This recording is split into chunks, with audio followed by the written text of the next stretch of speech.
Нэгэн зууны түүхтэй Монголын хэвлэл мэдээллийн эрх чөлөөг хүндхэн нөхцөлд байна гэж үнэлжээ.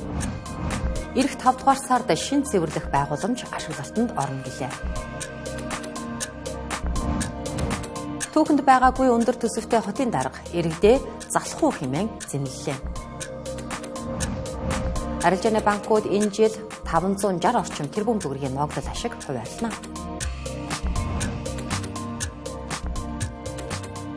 Орон төргийн үзэгчтэй та сайхан амрав уу? Сайхан шинэлв үү?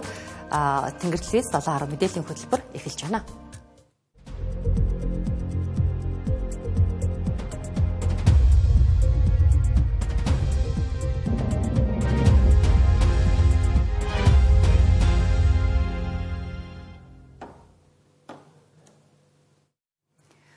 Цахим мөрөөдтэй тоглоомын ганцхан жишээ буюу 1xBet-ээр дамжуулан 500 сая Америк доллар буюу 1.7 их 80 орчим төгрөг ямар нэгэн татвар шалгалтгүй гадагшаага урсаж байна. Хяналт зохицуулалтгүй олон залуусын амьдралыг сүрүүлж байгаа мөрөөдтэй тоглоомыг хязгаарлахаар засгийн газраас спортын бооцоод таавраас бусад цахим мөрөөдтэй тоглоомыг бүрэн хориглох хуулийн төслийг яаралтай өргөн барихаар болжээ. Өнгөрсөн хугацаанд харилцаа холбооны зохицуулах хорооноос цахим мөрөөдтэй тоглоомын үйл ажиллагаа явуулдаг 6036 домен хаягийн Монгол улсаас хандах хандлтыг хязгаарласан хэдий ч доменийг өөрчлөн энэ үйл ажиллагааг явуулсан хэвээр байгаа юм а. Мөн эдгээр аж ахуйн нэгждэр монополийн эсрэг газраас өнөөдрийн үйлчилж байгаа хуулийн дагуу зөрчлийн шинжтэй үйлдэлд нь хязгаарлалт хийхэд зөрчлийн хуулиар 13 сая 500 мянган төгрөгийн торгуул ногдуулсан байна. Өнөөдөр зөвшөөрлийн тухай хуулинд өөрчлөлт оруулаад зөвшөөрөл дээр дурдгдсан зөвшөөрөл аваад үйл ажиллагаа явуулж байгаа бүх төрлийн аж ахуйн нэгжүүдийг зөвшөөрлгүйгээр үйл ажиллагаа явуулж байгаа бүх төрлийн аж ахуйн нэгжүүдийг дээрээс нь цахим мөрөөдтэй тоглоомын үйл ажиллагаа хөхүүлэн дэмждэг агентийн нэртэй зуучлагчийн нэртэй үйл ажиллагаануудыг энэ хуулиар бүрэн хориглохоор их хурл дүргэн мэдүүлэхээр тогтож байна. За агент буюу энэ зуучлагчийн үйл ажиллагаа явуулж байгаа үйлдэлт нь мөн цахим мөрөөдтэй тоглоомыг тоглож байгаа. За зохион байгуулж байгаа, сурталчилж байгаа бүх үйлдэлд эрүүгийн хариуцлагыг чангадахад өгж байгаа. Зөвшөөрлийн хуулиар цахим мөрөөдтэй тоглоомыг бүрэн хориглож байна гэсэн үг. Энэ хууль улсын хурлаар хэлэлцэгдэн батлагдсанаар агентлагуудын үйл ажиллагааг бүрэн хориглоно, мөн Мета зэрэг компаниуд руу хууль хэрэгжүүл гэдэг шаардлага тавьснаар бүх төрлийн цахим мөрөөдтэй тоглоомын аппликейшнууд татагдахаа болох юм байна. Хэрэв хууль зөрчөөд цахим мөрөөдтэй тоглоомыг өөр төрлийн линкээс татаад тоглох, зохион байгуулах, зуучилж байх юм бол эрүүгийн хариуцлага хүлээлгэхээр эрүү болон зөрчлийн хууль, зар сурчлагын тухай хууль, зөвшөөрлийн хуульд өөрчлөлт оруулж байгаа гэлээ. Мөн банкны тухай хуулийн дээр өөрчлөлт оруулж байгаатай холбогдуулаад хойшлуулгүй тохиолдолд хөрөнгөний шилжилт хөдөлгөөнд эрүүгийн хэрэг хэн шийдвэрлэх тухай хууль заасны дагуу хязгаарлалт тогтоохоор болж байна. Энэ хүрээнд бол хэрвээ тэр цахим мөрөөдтэй тоглоомоо тоглоод тэр агентуудаар дамжуулаад тэр 2-5% нь шимтгэлийг тухайн байгууллага нь авдагтай адилхан энэ үйл ажиллагааг үргэлжлүүлж байх юм бол Монгол банкн дээр тэр гадагшаа урсж байгаа валютад нь хязгаарлалт хийх, зарцаах ийм боломж хуулийн хүрээнд бий болно гэдэг зүйлийг бас энэ үрээд хэлж байна. Дэлхийд даяар 450 сая хүн мөрөөдтэй тоглоомоос үүдэн сэтгэл зүй хөрөнгө мөнгөөрөө хохирсон гэх судалгаа өнгөрсөн оны төгсгөлд Lancet сэтгүүл нийтлэгдэж байсан юм а. Харин үндэсний статистикийн хорооны 2023 оны мэдээллээр эдийн засгийн гэмт хэрэг 200 бүртгэгдэж 2024 онд эдийн засгийн гэмт хэргийн улмаас 417.2 тэрбум төгрөгийн хохирол учирсан судалгаа гарчээ. Стратегийн ач холбогдол бүхий ашигт малтамлын орд гэж улсын хурлаас тогтоосон ухаан хөдгийн ордыг хувийн эзэмшилд эзэмшүүлсэн хууль бус шийдвэрийг хуульд нийцүүлэх нь зүйтэй гэж засгийн газар мөн үздсэн байна. Харин хуульд нийцүүлэх шийдвэрлэх эрх хэмжээ нь гагцхүү улсын хуралд байгаа учраас улсын хурлын тогтоол гаргаад тэр тогтоолоор олгогдсон эрх хэмжээний дагуу Монгол улсын засгийн газар энержи ресурс компанитай хэлэлцээ хийж төрийн эзэмшлийн хувь хэмжээг тогтоох нь зүйтэй гэж үздсэн байна. Монгол Улсын засгийн газрын өнөөдрийн хуралдаанаар ашигт малтамлын тухай хуулийн 8 дугаар зүйлийн 1-7 дахь хэсэг, төрийн бол орон нутгийн өмчийн тухай хуулийн 8 дугаар зүйлийн 1 дахь хэсгийг зөрчиж тодорхой ордыг стратегийн ач холбогдол бүхий ашигт малтамлын орд хамааруулах тухай Монгол Улсын их хурлын 2007 оны тогтоолыг биелүүлэлгүйгээр Монгол Улсын засгийн газар, Energy Resource компани хооронд байгуулсан ашигт уламжлалын тусгай зөвшөөрөл шилжүүлэх тухай гэрээний холбогдох хэсгийг хуульд нийцүүлэх арга хэмжээ авахыг Монгол Улсын засгийн газар ерөнхий сайд оюун эрдэнэд даалгах гэсэн утгатай тогтоолын төслийг улсын их хурлд өргөн мэдүүлэхээр шийдвэрлээ. За энэхүү тогтоолын төсөлд мөн энэ Өмнөг аймгийн Зөгцчийн сумын нутаг дэвсгэрт байрлах ухаан уддаг ашигт уламжлалын тусгай зөвшөөрөл эзэмшигч хуулийн этгээдтэй хэлэлцээ хийж ашигт уламжлалын тухай хуулийн 8.1-7 заасны дагуу улсын их хурлд өргөн мэдүүлэхийг Монгол Улсын засгийн газар, Монгол Улсын ерөнхий сайд оюун эрдэнэд үүрэг болгосон ийм заалт бүхий тогтоолын төслийг улсын их хурлд өргөн мэдүүлж хэлэлцүүл шийдвэрлэх нь зүйтэй гэж үзлээ. Өнөөдөр бол Монгол улсад сэтгүүл зүйн салбар үүсэж хөгжсөний 112 жилийн ой. Бүтэн 100-ыг ардаа үдсэн сэтгүүл зүйн салбар энэ хугацаанд өөрийн гэсэн хуультай болж амжсан. Гэвч эрх чөлөөгөө энэ хуулиар бүрэн гүйцэд баталгаажуулж чадсан уу гэдэг асуулт дагалдсаар байна. Хэвлэлийн эрх чөлөөг хаана яваг хэмждэг олон улсын индексээр манай улс сүүлийн 5 жилд 35 байраар ухарлаа. 180 улсаас Монгол улс 109-р жагссан нь түүхэнд байгаагүй хамгийн муу үзүүлэлт болж байгаа юм. За өнгөрснийг нэг сөхөд үзүүлье. 2002 онд 79-р байрт жагсаж байсан хэвлэлийн эрх чөлөөний индекс 2011, 2012 онуудад анх удаа 100 дугаар байр руу хуурч байсан. Энэ үзүүлэлтээс өнгөрсөн жилүүдэд ямар ч ахиц гарч нар үтсэнгүй. 2024 онд 109-р байрт ирэмлэгдсэн байна. Ганцхан жилийн дотор 21 байраар хурсан энэ үзүүлэлтэд улс төр, эдийн засаг, аюулгүй байдлын нөхцөл байдал хамгийн ихээр нөлөөлжээ. Ялангуяа зарим эмээн сайтын сэтгүүлч өнөр цэцгийг 16 удаа гүтгсэн эргээр шалгаж, олон сар хорж саатуулж, эцэст нь шүүх хурлыг нь хаалттай явуулж 20 хал оноосон.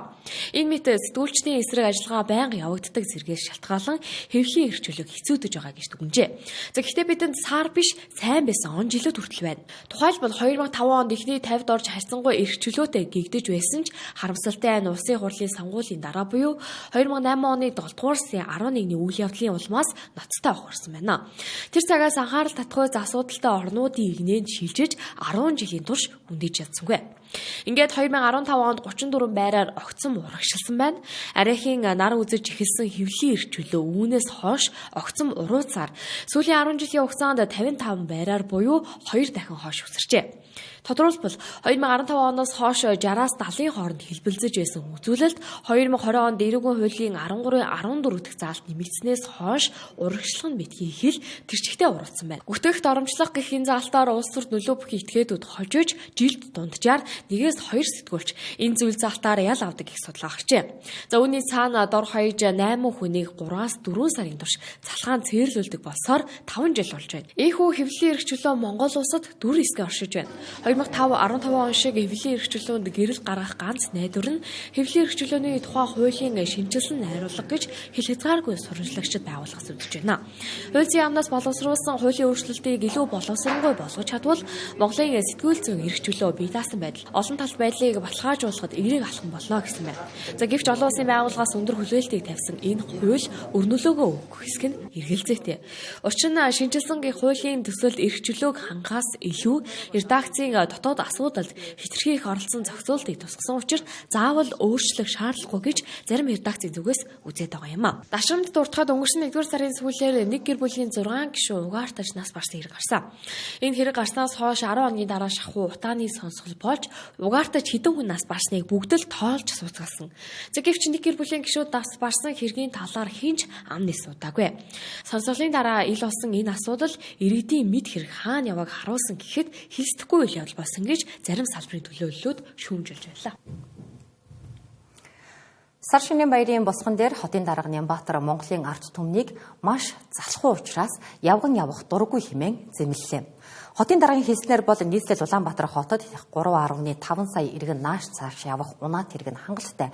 За тэр бүхэл хотоос хөдөө явах галт тэрэг хүртэл байхад өнөөхөл машинаараа явж очиж төвчрэл үүсгдэг гэж өөрийн цахим хуудсандаа шүүмжилсэн өнгө аястай бичвэрийг нийтэлсэн байна. За гэвч нийслэлийн удирдлагууд гудамжаар алхах цэвэр тоглог орчинг бий болгож чадсан уу? Ийм орчинг бүтээхийн тулд энэ онд ямар ажлууд хийхээр төлөвлөсөн нь анхаарал татаж байна. Улс нь алдагдaltaгүй төсөв баталж нийслэл хот түүхэндээ анх удаа 4 их найт төгрөг шүргэх шахсан орлогыг төлрүүлж үүнийг давсан хөрөнгөөр төсөөлөх хөтөлбөрүүд хэрэгжүүлэхээр болсон. Нэг их найт төгрөгөөр нэмэгдсэн 2025 оны төсвийн хөрөнгөөр хийж хэрэгжүүлэх ажлын жагсаалтыг харвал нийслэлийн тулгамцсан асуудлыг шийдвэрлэхээр төсөөлөх хөтөлбөрүүдийн нэрсийг зоржээ. Өмнөх хотын дарга нарын хоосон амлалтыг хүртэл хийнэ гэж төсөвтөө тусгасны нэг жишээ нь метро. Энэ жил зөвлөх үйлчилгээнд 25 тэрбум төгрөгийг зарцуул. Гэхдээ энэ төсөөл 2030 он хүртэл ашиглалтад орохгүй юм а.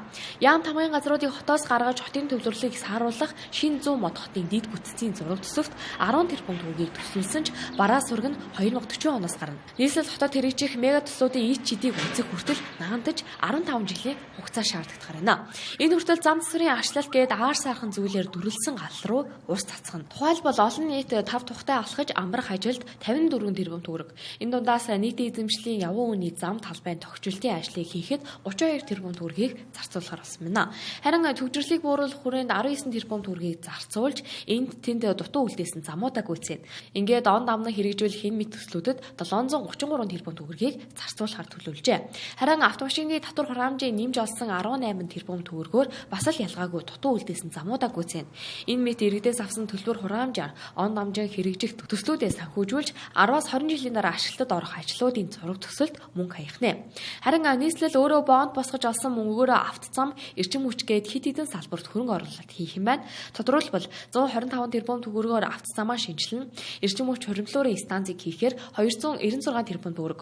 Мөн хуучин барилгуудыг нурааж барихын тулд 21 тэрбум төгрөгийг тус төлөвлөжээ. Ингээд 2025 онд Улаанбаатар хотод 10 байршилд шинээр зам барих бол 41 байршилд автозамыг шинжлэх юм байна. Өөрөөр хэлбэл энд тэмдгүүл зам нөхөж дутуу гуцсан үлдээсэн ажлуудаа гүйцээсээр энэ жилийг барах нэ. Сүүлийн 30 жил хоримтлагдсан асуудлыг нэг өдрийн дотор шийдэхгүй нь мэдээж. Тэглээгээд хамгийн хүйтэн Улаанбаатар хотод нэг алхаад л хальтаж мэдхээр нөхцөлд хүн бүр алхаж явна гэдэг хийж харсан бэрх асуудал. Ая тухтай орчин нөхцөлийг нь бүрдүүлж чадаагүй хэрнээ иргэдээ залхуу хэмээн цоллож сагнах нь хотын даргын хувьд эргэж нэг бодохоор асуудал юм а. Ногоон автобусны шүүх хурал 5 дахь өдрөө өнөөдөр үргэлжиллээ. За энэ хэргийн гол занглаа нь евро 2 болон 5 гих 2 тонноос үүдэлтэй гэж хэлж болно. За учир нь анх евро 3 стандартын автобус нийлүүлнэ гэж шалгарсан Тинүү огоо компани евро 2 стандартын автобус дээр евро 5 гэсэн шошго нааж оруулж ирсэн гих асуудал хөндөгддөг. За эргэлзээ төрүүлсэн энэ тооны талаар Солонгосын талаас ч тэр автобус худалдан авах ажлын хэсгийн гишүүд ч тэр тис ондоо зүйлийг ярьлаа. Ногоон автобус нийлүүлсэн гэх Солонгосын талын зууршлагч байгууллагуудын төлөөлөлд оролцож анхнаасаа евро 2 хөдөлгөөртэй автобус нийлүүлэхээр бичиг баримтад тусгасан тухай хэлжээ. Өөрөөр хэлбэл Hyundai-гийн 50 ширхэг Daewoo-гийн 100 автобус авчирсан. Харин Daewoo-гийн 100 автобус өнөө хүртэл Хятадын гайлын талбай дээр байгаа юм байна. За энэ автобуснууд бүгд евро 2 хөдөлгөөртэй олж тарлаа. 다른 운송사가 하게 될 시에 Монгол улсын засгийн газар ямар техникийн үзүүлэлттэй автобус авахыг хүсэж байгаа талаар мэдэх боломжгүй. Шаардлагач байхгүй. Евро 2, 3, 5 аль нь ч бай автобусны нийт хэмжээ нь адилхан. Тээвэрлэлтийн төлбөрт өөрчлөлт орохгүй байх нь чухал. Энэ тээвэрлэлттэй холбоотой бүх бичиг баримт дээр евро 2 гэж бичсэн байгаа. Энэ агуулга Вьетнам болон Хятадын гайл дээр өөрчлөгдөөгүй. Бичиг баримт засвар ороогүй. 할 수 없이 후불 결제를 받아들이고 계속 Солонгосын талаас евро 2 гих боловч Монголын ажлын хэсгийнхэн энэ үгийг нэгч дурдсангүй. Анх евро 3 хөдөлгөөртэй автобус оруулж ирэхээр саналдаа бичсэн ч дараа нь евро 5 болгон өөрчилсөн гэлээ. ялангуяа тендер 성실руулж байгаа ажлын хэсгээс захиалагчид евро 5 дизель хөдөлгүүр болон бусад тоног төхөөрөмжийг нэмэлтээр техникийн нөхцөл тодорхойлолтод оруулсан байдлаар эрх олгосон юм уу? Гэрээний нэмэлт өөрчлөлт оруулах эрх олгосон юм уу? За захиалагч нийтийн тээврийн газраас ирсэн техникийн тодорхойлолт евро 3 гэсэн техникийн тодорхойлолтын дагуу самжилт хийсэн байна. Евро 5 гэж байгаагүй. Нэмээд евро 5 гэсэн байдлаар захиалагчид гэрээний нэмэлт өөрчлөлт эрх олгосон уу? Энэ талаар мэдэхгүй би мэдэхгүй. За хариулт тавлаа. Чожил сүрэн Тендерийн эхний баримтад евро 3 хөдөлгөөртэй автобус авахар тусгасан ч Солонгосын талтай гэрээ ихтэй евро 2 автобус гэж бичиг баримттай бичжээ. За энэ дунд нь зууршлагчийн үүрэг гүйцэтгэсэн гэх Тинүү огоо компани бодлоо үүсгэсэн үг гэх асуулт гарч байгаа юм а.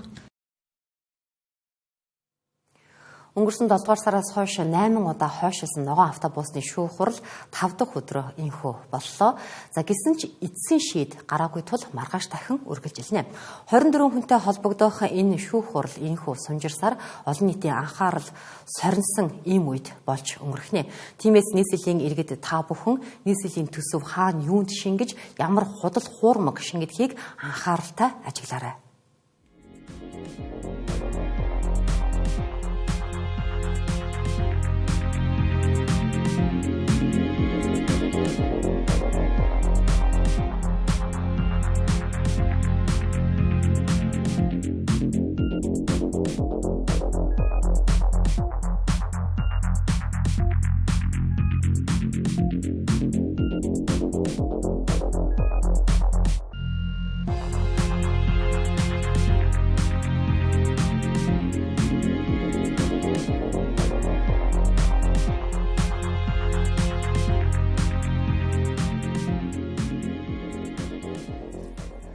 Өргөлжилж байна.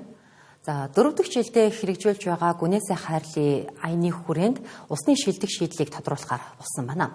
За энэ шалгаруулалтын гол зорилго нь усаа хайрлан хамгаалах, ариглан хэмнэх, нөөцийг хамгаалах, нөхөн сэргээх чиглэлээр бодиттой арга хэмжээ авч үйл ажиллагаанд нэвтрүүлж байгаа эрхэн, судлаач, аж ахуйн нэгж байгууллагуудыг тодруулах юм байна.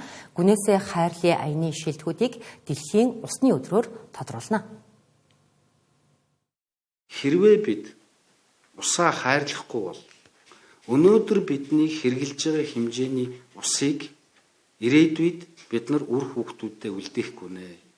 Өнөөдөр бид нар хоногт 130-аас 250 литр усыг хэрэгжилж байна.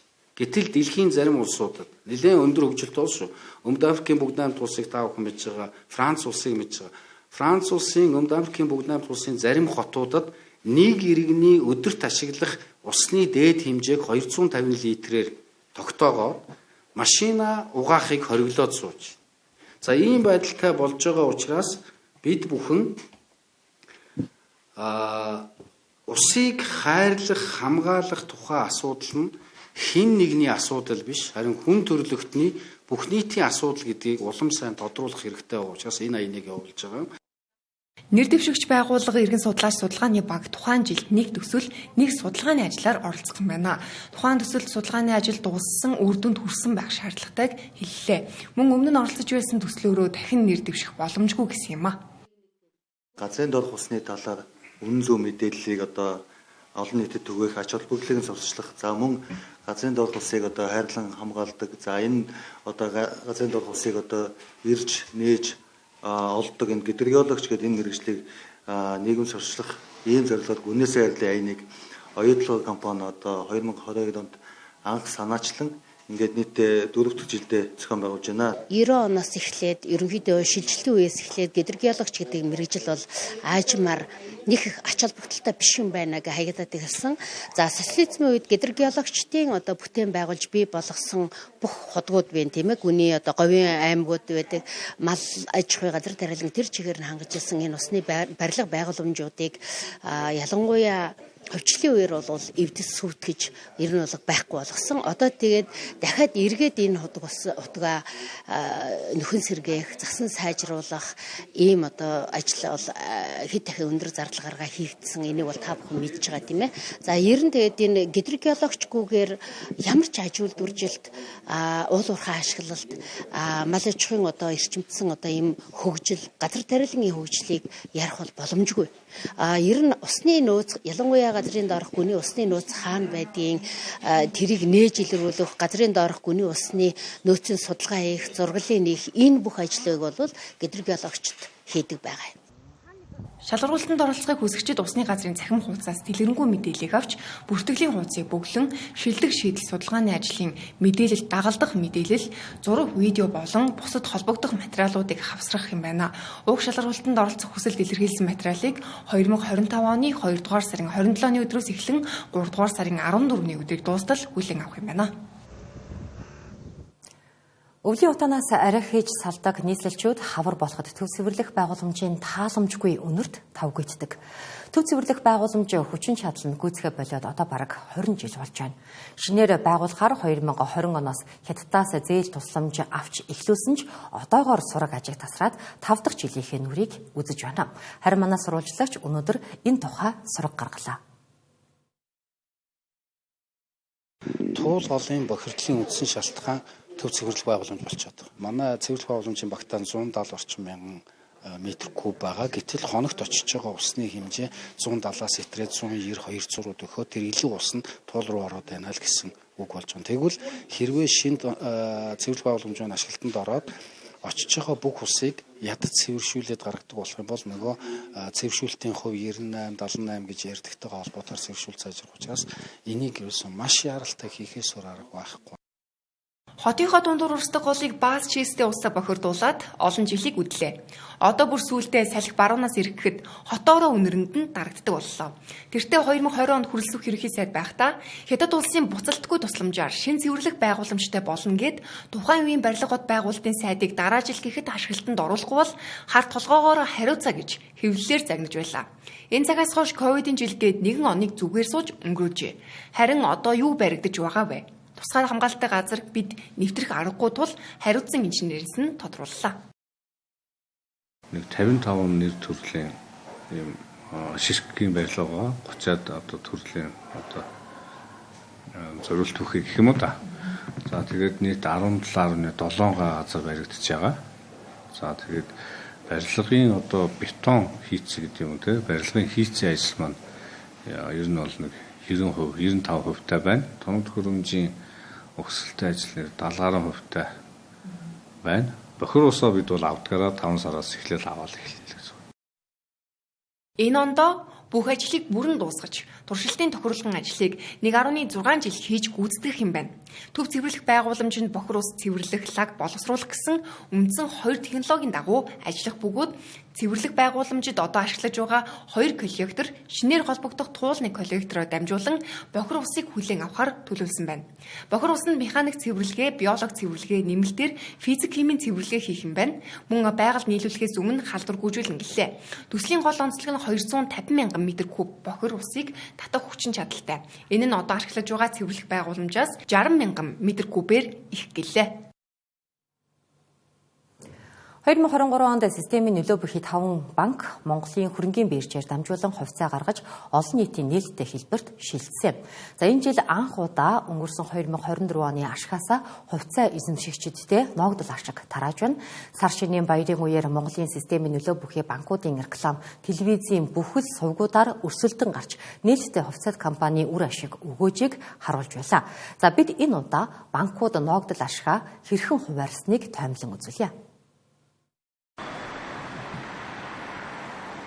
2024 оны цэвэр ашгаас хувьцаат компаниуд арвин ногдол ашгийг хувьцаа эзэмшигчтэй хуваарлж байна. Хувьцаат компаниуд түүхэндээ анх удаа 1.1 төгрөг давсан ногдол ашгийг хуваарлж байгаа юм а. Монголын хөрөнгийн биржид бүртгэлтэй 42 хувьцаат компани 1043 их найт төгрөгийн ногдол ашгийг хуваарлахаар албан ёсоор зарлаад байна. Ийхүү ногдол ашиг өсгөхөд уулуурхай банк хүнсний салбарын нэр бүхий компаниудын ногдол ашгаа нэмэгдүүлсэн нь нөлөөлжээ. Үүнээс банкны салбарын хувьцаат компаниудын цэвэр ашиг болоод ногдол ашгийн мэдээллийг харвал нээлттэй 6 банкны хувьд өнгөрсөн онд нийт 64 их найт төгрөгийн хөрөнгийг удирдах ажиллажээ. Энэ нь өнгөрсөн жилийн мөн үеэс 23% өссөн үзүүлэлт болсон байна. За 6 банкны цэвэр ашиг дунджаар 52% өсөж нийт 1.7 их найт төгрөгт хүрчээ. Тэгвэл банкуудын ногдол ашигын мэдээллийг харвал Хаан банк өнгөрсөн оны жилийн эцсийн цэвэр ашигын 58.5% буюу нийт 373.5 тэрбум төгрөгийг ногдол ашигын болгон хуваарлахаар шийдвэрлсэн байна. Нэгж хувьцаанд 195 төгрөг 35 мөнгөний ногдол ашгийг олгох юм байна. Харин Төрийн банкны хувьд 2024 оны цэвэр ашгаасаа нэгж хувьцаанд 63.7 төгрөгөөр тооцож нийт 48 тэрбум төгрөгийн ногдол ашгийг хуваарлахаар шийдвэрлсэн байна. Хас банк цэвэр ашгаасаа нэгж хувьцаанд 27 төгрөг буюу нийт 47 гаруй тэрбум төгрөгийг хувьцаа эзэмшигчдэд жилийн эцсийн ногдол ашигын болгон хуваарлах юм байна. Голомт банк 2024 оны цэвэр ашгаас хувьцаа эзэмшигчдэд нэгж хувьцаанд 100 төгрөг, нийт 80.8 тэрбум төгрөгийг мөнгөний хэлбэрээр ногдол ашиг хуваарлахаар тус шийдвэрлээд байгаа юм а. Ингэснээр эдгээр банкуд энэ онд нийт 560 орчим тэрбум төгрөгийг ногдол ашигт хуваарлахаар болсон байна. Харин Худлаа Хөгжлийн банкны хувьд төлөөлөл удирдах зөвлөл нь ногдол ашиг хуваарлахаар шийдвэрлсэн бөгөөд 2024 оны санхүүгийн тайланг аудитаар баталгаажуулсны дараа үнийн дүнг тогтоож олохоор болжээ. Даршинт дуртахад 2023 онд 47 хувьцаат компани 942 тэрбум төгрөгийн ногдол ашиг олгож исэн бол энэ удаад зөвхөн банкуудын ногдол ашиг хагас тэрбумд хүрээд байгаа нь банкуудын реформын үр дүнд хөрөнгийн зах зээл тэлж идэвхжиж байгааг харуулж байгаа юм а. Үүнээс гадна тайлангаа зарласан 80 хувьцаат компани 78% нь ямар нэгэн хэмжээгээр цэвэр ашигтай ажилласан байгаагаас 100 тэрбум төгрөгөөс дээш цэвэр ашигтай ажилласан 7 компани байгаа юм а. Мэдээ үргэлжилж байна. За хаврын урь орж өдөртөө нэмэх градус руу ороод байна. Гэхдээ энэ сарын 9-ний өдрөөс эхлэн хүйтний эрч бага зэрэг нэмэгдэж цасан шуурга шуурхаар байгаа юм а. Цаг уурын орчны шинжилгээний газраас дулааны эрч нэмэгдснээр шар усны үер болох эрсдэл байгааг анхаарууллаа. Монгол алтай хөвсгөлийн уулархаг хэсэг болон уус нуурын хотгороор өнөөдөр ялимгүй цас орохоор байна. Харин 3 дугаар сарын 8-ны өдрөөс эхлэн баруун болон хойд нутгийн хэсгээр цасан шуурга шуурч 9-өөс 11-ний өдрүүдэд ихэнх нутгаар цас орж хүйтний эрч нэмэгдэхээр байна. Төв болон зүүн аймгийн ихэнх баруун аймгийн зүүн хэсгээр бол жоохон харьцангуй ахиу маягтай орох төлөв ажилладаг. Одоо харьцангуй нөгөө агарын температур улаарсан тулаан байгаа нөхцөл төр орж иж байгаа учраас хурд үндэсний хэмжээ бол бага зэрэг ахиу орж байна. Гэхдээ энэ бол нэг 2-оос 3 за зарим газрууд бол 5 см 5 мм хэмжээтэй иймэрхүү цас орох төлөв одоо энэ байдлаар ажиглагдаж байна. Ойрын 5 хоногт уус нуур дархтын хотгоор завхан голын их хөвсгөл хинтийн уулархаг нутаг идэр тис голын хөндөгөөр шөндөө хасах 24-өөс хасах 29 хим өдөртөө хасах 10-аас хасах 15 химийн хүйтэн байна. Харин говийн нутгийн өмнөд хэсэг болон цас багтай газраар шөндөө хасах 2-оос хасах 7 хим өдөртөө нэмэх 2-оос нэмэх 7 химийн дулаан байх нэ.